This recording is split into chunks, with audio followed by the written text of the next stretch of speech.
সুতরাং যে মাসে আল্লাহ এই রমজান মাসে কোরআন নাজিল করেছেন সেই জন্য রমজান মাসের এত সুযোগ সুবিধা।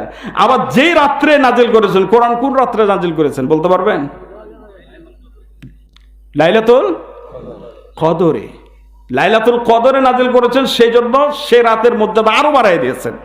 এমনকি সে রাতের নামে একটা সূরা নাজিল করে দিয়েছেন, সূরাতুল কদর।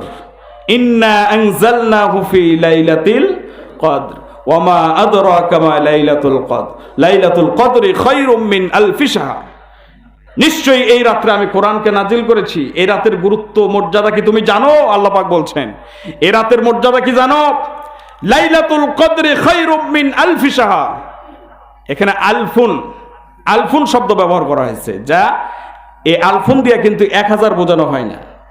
আলফুন দিয়ে 1000 বোঝানো হয় না। যদিও আমরা বলি যে 1000 মাস ইবাদত করলে যে সওয়াব, এই রাত্রে ইবাদত করলে সেই সওয়াব, কিন্তু আলফুন দিয়ে তো 1000 বোঝানো হয় না। আলফুন শব্দের অর্থ হচ্ছে হাজার হাজার, হাজার হাজার। সুবহানাল্লাহ বলেন।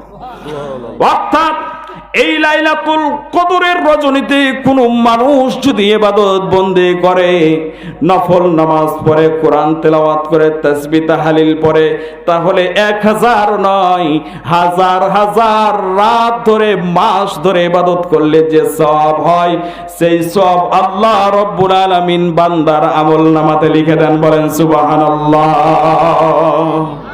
সুবহানাল্লাহ। সুতরাং এই সময়গুলোকে আমরা কাজে লাগাবো, এই সময়গুলোকে আমরা কাজে লাগাবো। আল্লাহ পাক যেন আমাদের সকলকে সে তৌফিক দান করেন। আমরা সকলে বলি আমিন।